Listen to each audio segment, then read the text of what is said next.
ètò Àṣàwà TV Network. Orúkọ tèmi ni Omidan Ọláìtàn Ìníolúwa. Èmi lọmọ ọlọ́fà mọ́jọ, ọmọ Ọlálọ́mí, ọmọ Abíṣújórúkọ, ìjàkadì lóró tó fà. Gẹ́gẹ́ bẹ́ẹ̀ ṣe mọ̀ lórí ètò wa, a máa ń sọ̀rọ̀ nípa àṣà àti ìṣe ilẹ̀ Yorùbá.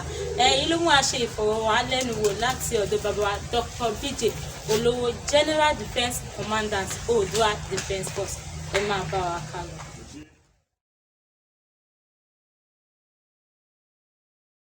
Nàìjíríà ń ṣe orílẹ̀-èdè tí a bá sọ pé orílẹ̀-èdè a sọ nípa nation. And what is nation? Number one, ohun tó pè nation ni wípé orílẹ̀-èdè tí wọ́n ti sọ èdè kan, just one language, single language. Òun náà ti pè ní orílẹ̀-èdè. Ṣùgbọ́n Nigeria is a combination of nations. Nigeria is just a country. It's a combination of nations. So Nigeria has never been a nation, and we can never be a nation. Therefore, Nigeria yóò tẹ́ wa lọ́rùn àfẹ́ pàṣípìtì àti wá. After all, before the amalgamation in 1914, Yoruba has been existing. So àfẹ́ padà sí orí ìrun wa, àfẹ́ padà sí orísun wa, àti ṣe ìjọba àwarawa kó tó di wípé amalgamation dé láyé Ọ̀yọ́ empire. Ẹ ṣé.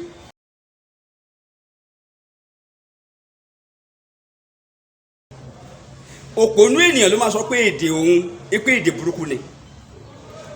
Bí wọ́n ti sọ fún wa náà ní ayé ìgbà náà, wọ́n á ní vernacular. Ṣùgbọ́n a borrowed language ni òyìnbó tí a ń sọ yìí, kì í ṣe èdè wa. Kì í ṣe èdè wa. Mo sọ lẹ́ẹ̀kan pé Nàìjíríà kì í ṣe orílẹ̀-èdè. It's just a combination of nations. Ó ti yé yín sìn. Now, English yẹn ni èdè tó so wá pọ̀ ní Nàìjíríà. Tẹ́ bá wo India, orílẹ̀-èdè ni wọ́n. They speak the same language. Tẹ́ bá lọ sí China, orílẹ̀-èdè ni wọ́n. Èdè kan ni wọ́n sọ ńbẹ̀.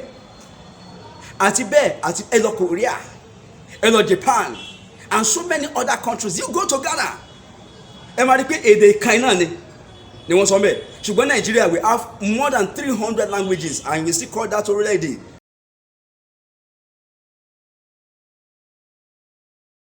Ṣẹ́rí nípa ti education, tẹ́ bá wò ẹ rí wípé Nigeria education has been destroyed. Number one, ẹ jẹ́ ká bẹ̀rẹ̀ láti history. Now, nígbà táwa wà nílé ìwé, a ṣe history, ìyẹn ìmọ̀ ìjìnlẹ̀ nípa ìtàn. Ṣùgbọ́n lójijì ni wọ́n cancel pé ká má ṣe mọ́. Kí ló fà á gan? There's more to it. Kí ló fà á tó fi ní history yẹn ká má ṣe mọ́? Èmi á sọ fún yín lélẹ̀. Ara ìdí pàtàkì tó fi ní ká má ṣe history yẹn mọ́ kò ju wípé àwọn iṣẹ́ ibi tí wọ́n ti ní lọ́kàn tó ń fẹ́ ṣe ní ọjọ́ iwájú èyí tí wọ́n ṣe lénìí. Because tí a bá ń ṣe history, gbogbo bí àwọn Fúlàní ṣe ń pa àwọn èèyàn wa, tí wọ́n kidnap wọn, tí wọ́n rape wọn, my brother, ó máa wà ní history, ó máa jáde ní history. Àwọn òde fẹ́ kó ṣẹlẹ̀ bẹ́ẹ̀. Nọ́ọ̀sì yà tètè cancel ẹ̀, èyí tó túmọ̀ sí wípé wọ́n ti jà ìjà 20 ọdún sílẹ̀ kí 20 ọdún kan tó dé. Kí a máa bá kí àwọn ọmọ wa tó ń bọ̀ lẹ́yìn kó má bàa rí àwọn àṣírí àti àwọn àṣìṣe táwọn ti ṣe. Ṣùgbọ́n ǹjẹ́ bó tilẹ̀ jẹ́ wípé bó tiẹ̀ sí ní àkọọ́lẹ̀ àwọn kan nílé ìwé, ó wà ní àkọọ́lẹ̀ àwa báyìí. Àkọọ́lẹ̀ ó wà ní orí wa, ó wà ní ọpọlọ wa. It has been written on the table of our hearts. It's there. Àwọn nǹkan tí wọ́n ṣe wọ́n yẹn ò lè kúrò ní memory wa. A máa continue láti máa sọ fún àwọn àrọ́mọdọ́mọ wa ní wípé àwọn iṣẹ́ báyìí ni wọ́n ṣe, especially nígbà ayé alágbájá báyìí nígbà tó wà lórí ìyẹn Buhari mo sọ yẹ o. Wọ́n ti mọ̀ wípé ní ọjọ́ ọ̀la bàbá àwọn máa support àwọn Boko Haram, àwọn insurgency, àwọn agbésùnmọ̀mí. Ǹjẹ́ tí yẹn bá wọnú history, kí lẹ máa rò nípa wọn ní ọjọ́ ọ̀la? Ìdí nìyẹn tó ní àti cancel history. That is number one. Then number two, ẹ máa rí pé wọ́n cripple education wa, wọ́n bàjẹ́. Education wúlò mọ́ o. Mi wá lè sọ bí a ta bá gba òmìnira ilẹ̀ wa, ó máa wúlò ńgbà náà. But presently in this country, it is not, and it will never. because ẹ máa ṣe àkíyèsí wípé a graduate for that matter, even a PhD holder kò ní ríṣẹ́, ṣùgbọ́n tí ọmọ Fúlàní bá débẹ̀ á gba iṣẹ́ yẹn ṣe láìkàwé. tó bá fẹ́ sìn bó wọ́n máa ṣe máa bá túmọ̀ rẹ̀ ni wọ́n máa gba interpreter tó máa túmọ̀ fún ni. You just imagine that. Is that a country? Is that a nation? Ohun tá à ń sọ ni wípé we want our freedom. Yoruba nation is our priority now. There are lots of benefits tí àwọn akẹ́kọ̀ọ́ wa máa rí nígbà tí a bá dá dúró. Number one, there is going to be free education across the board. Then ẹlẹ́ẹ̀kejì ni wípé bí ọmọ bá lọ sílé ìwé nísìnyí, even you as a person, bí ọmọ yín bá lọ sílé ìwé nísìnyí yóò bí ẹ̀rọ àmà báyìí ni pé ẹ máa pe school lọ pe school bọ̀ ni kọ́ máa ti kidnap wọn. Ṣùgbọ́n nígbà táwa lọ sí school kò sí yẹn sá, kò sí kan tí ó bẹ́ẹ̀. À ń lọ sí okòwò yẹn freely, there is no problem. But today if you try that you will be killed. You will be killed and be buried, or even be burnt sometimes. Nígbà míì wọ́n á yọ gbogbo àwọn organs ara ọkùnrin tàbí obìnrin láti lọ lò. So what am I saying is that there's a lot of benefit ló wà níbẹ̀ fún àwọn akẹ́kọ̀ọ́ wa nígbà tí a bá dá dúró. Àkọ́kọ́ náà ni pé ilé ẹ̀kọ́ ọ̀fẹ́ máa wà, free education ó máa wà. Then ẹlẹ́ẹ̀kejì à ń gbé school tí lẹ́nìí, à ń gbé tí ní ọ̀la, ọmọ tí ẹ kó lọ sí school kó parí school just within 4 years, a máa lò 10 years nílé ẹ̀kọ́, and ìwọ̀n èèyàn ní símọ́ striking here and there, àwọn èèyàn ní símọ́ à ń gbé àyànṣẹ́lódì ní àwọn akẹ́kọ̀ọ́ nígbà tí wọ́n bá fi owó wọn jẹ wọ́n níyà kí ló fẹ́ fa àyànṣẹ́lódì. Ìyẹn number 2. Then ẹlẹ́ẹ̀kẹta ni wípé gbogbo àwọn nǹkan tó yẹ kó wà ní ilé ìwé ló máa wà ní ilé ìwé fún àwọn ọmọ. Ọkàn àwọn ọmọ gan balẹ̀ láti lọ sí ilé ìwé, wọ́n máa sun ẹkún fún ni.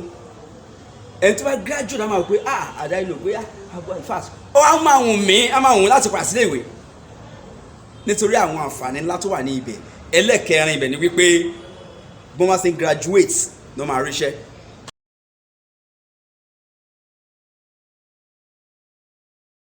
Yoruba nation, bí a fẹ́ bí a kọ̀, ó ti dúró.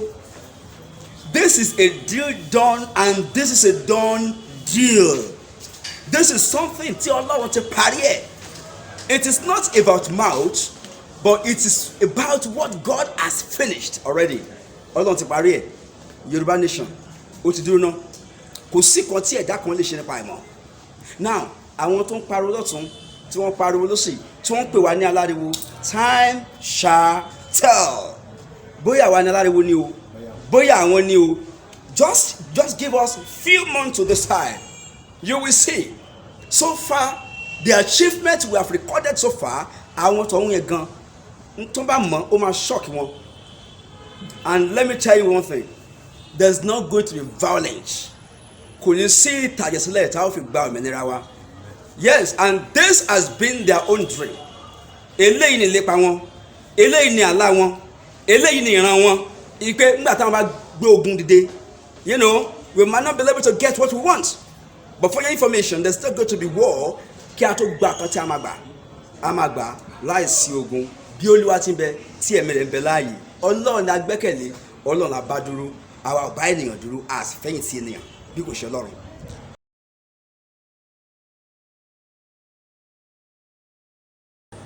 Ní àná tí ṣe on the 21st of May 2021, wọ́n ti deregulate epo. Right now petrol PMS is now 385 naira per litre. 385 naira per litre after yesterday deregulation. Now ohun tí mo wá fẹ́ sọ fún àwọn èèyàn wa pàápàá àwọn Yorùbá àti àwọn Biafra, because we are both agitating for the same thing, we are fighting for just common goal, ni wípé kọ́ jẹ́ kí a faradà. Àwọn Yorùbá máa sọ wípé wọ́n ní ìjìyà tó lọ́jọ́ ni, kò ní pẹ́ dópin. Ṣùgbọ́n kí àwọn tó ń tó gẹ́gẹ́ bí ọmọ àlè Yorùbá kán jọ kán wá wọnú ọkọ̀ Nóà, kán di ọmọ ọkọ, kán má ṣe ọmọ àlè mọ́. Kí wá nìkan tí mò ń sọ nípa ìgangan ní pàtó ni wípé àwọn tí wọ́n lọ ń gbẹ̀yìn bẹbọ jẹ́ tàbí àwọn tí ò tí support freedom fighting yìí, mo ń bẹ̀ yín, mo ń rọ̀ yín lọ́kùnrin lóbìnrin ọmọdé àti àgbàlagbà, pàápàá ẹ̀yin tẹ́ jẹ́ olóṣèlú wa, ẹ gbìyànjú gbogbo náà, ẹ gbàgbé nípa nǹkan tó wà nílẹ̀, ẹ gbàgbé kan pàkan tẹ́ máa jẹ lénìí, ẹ máa jẹ lénìí wọ́n á sì slaughter yín lọ́la. Why did you forget about that and join the freedom team? Tí a bá gba òmìnira yìí, wọ́n olóṣèlú tó ń gbọ́ mi yìí, wọ́n ò ní pa ẹ́, ṣùgbọ́n nísìnyí wọ́n gan ò lè dárìn ẹ̀rù ń bà ẹ́, because tó bá dájú kò síbì kan, you don't know nǹkan tó máa ṣẹlẹ̀. Wàá fẹ́ travel, ò ní lè lọ because of the fear of unknown. O ń bẹ̀rù kan tó mọ̀, nǹkan tó lè pa ẹ́, because you can be kidnapped, you can be killed, you can be burnt even alive. So for this reason, mo bẹ̀ yín, mo rọ̀ yín, ẹ jẹ́ ká túyáyá, ẹ jẹ́ ká túyáyá, ẹ jẹ́ ká jáde, ẹ má jẹ́ ká ṣe bí ọmọ àlè, ẹ jẹ́ ká ṣe bí ọmọ ọkọ. Tí àwọn Fúlàní bá rán yín iṣẹ́ ẹrú, ẹ má fi ti ẹrú jẹ, fi tọmọ jẹ. Ẹ jẹ́ ká parapọ̀, ẹ jẹ́ ká fìmọ̀ ṣe ọ̀kan, ká fìmọ̀ ṣe ọ̀kan. Ẹ má jẹ́ kí a ṣe pé kékeré oníkàkùn sọ dẹ̀lẹ́dọ̀ lọ́tọ̀ọ̀tọ̀. No, kò lè pay wa bẹ́ẹ̀. We need to work together láti lè achieve nǹkan tí à ń lépa yìí lágbára Ọlọ́run, a ó sì gbà.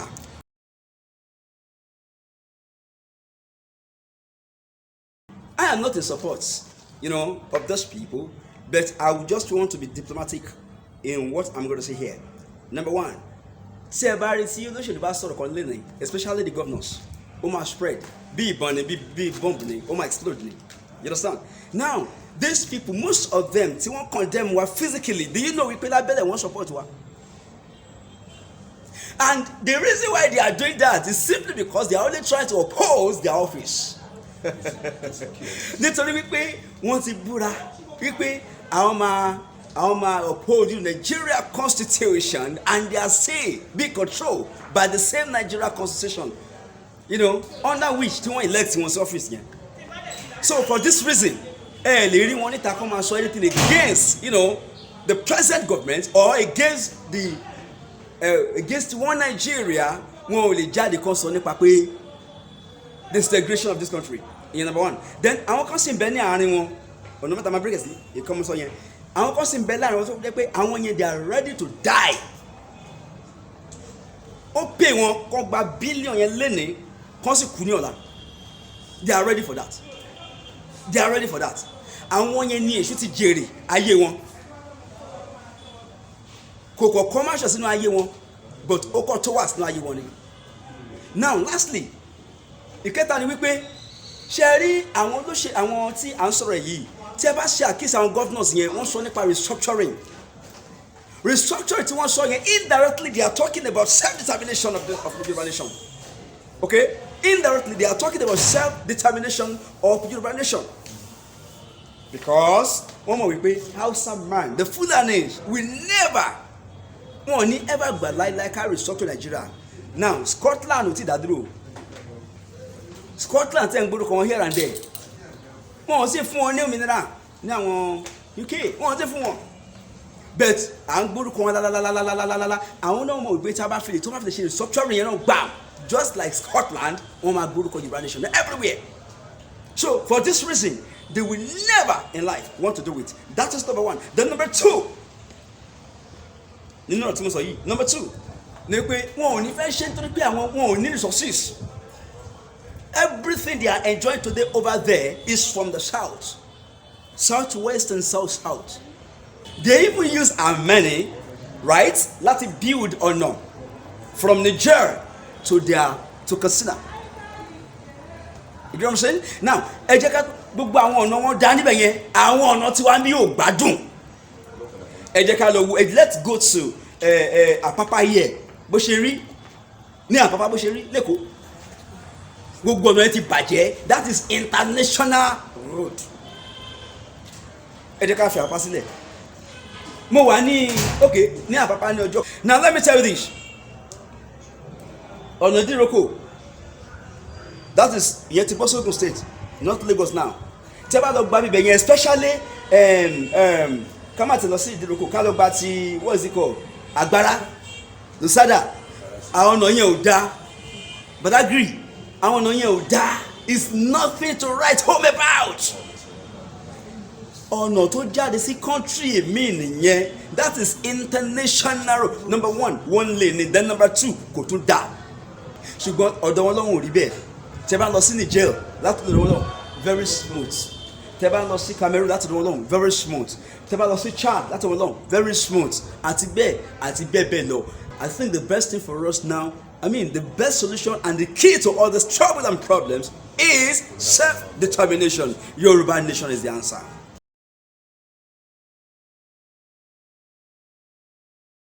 Àkọ́kọ́ náà, a dúpẹ́ lọ́wọ́ bàbá wa, Professor Banji Akintoye, the emeritus. He is a father indeed. Not just a father, but a father with a fatherly affection. He is a very, very wonderful papa. A dúpẹ́ fún àtìlẹ́yìn wọn. A dẹ̀ dúpẹ́ lọ́wọ́ Ọlọ́run náà fún akíkanjú wa. I gave him a name. Alefulani Wogbu of Yoruba land. And today it is spread káàkiri. That was the name I gave to him. Lórí program Ayeko Òótọ́ ní Ìṣọ̀kan Oòduà TV network IOTV. So tí a bá nírú èèyàn bíi Olóyè Sunday Igboho bíi márùn nílẹ̀ Oòduà, baba, Africa gan bẹ̀rù. Not just these Nigerian leaders, Africa as a whole wọ́n bẹ̀rù. So a dúpẹ́ púpọ̀ lọ́wọ́ Olóyè Sunday Adéyẹmọ Igboho Òòṣà. Ó ń ba Igboho kan bá àwọn èèyàn lẹ́rù. Bó gọ́fúrà ìbá jókòó yìí máa ń bara tiẹ̀ náà lẹ́rù. That is Igboho for you. We also give kudos to our people in the diaspora. Yeah, they dárúkọ wọn tán. But let me just mention few. But before going there, my good brother, àwọn náà ṣe takuntakun ní ọ̀rọ̀ nǹkan tó wà nílẹ̀ yìí nípa bí a ṣe fẹ́ dá dúró láti nǹkan bí 26 years back now. I'm talking about Dr. Victor Taiwo. He has been working very, very assiduously to make sure that we obtain this Yoruba nation, this freedom. Yes. So adúpẹ́ lọ́wọ́ wọn fún iṣẹ́ takuntakun tí wọ́n ṣe àti gbogbo àwọn ẹ̀mẹ̀wá wọn. Pàápàá jùlọ a tún dúpẹ́ náà bákan náà fún bàbá wa Alhaji TJ Raimi ní London. He's been doing wonderfully well. Àti gbogbo àwọn tá a dárúkọ wọn pọ̀ káàkiri bẹ́ẹ̀ yàn abroad, Ṣọlá Sàlàkó and so on and so forth. Bàbá wa Tọ́lá, wọ́n pọ̀ bẹ́ẹ̀ yẹn, mi la fẹ́ kanu adé, mi la fẹ́ dárúkọ tán. Pàápàá jùlọ ọ̀rẹ́ mi pàtàkì Koiki, yeah, in fact, I give kudos to him as well. He's doing great. Then at the dúpẹ́ lọ́dọ̀ àwọn akàìmọye bẹ́ẹ̀ bí la fẹ́ kà. They are just too numerous. Yeah, àpọ̀ lẹ́nu ẹ̀ tá ń jà fún nǹkan ìṣùgbọ́n kí Ọlọ́run kó dé ìbéèrè wa kó dé ní adé. This is our prayer, and this has always been my prayer priority.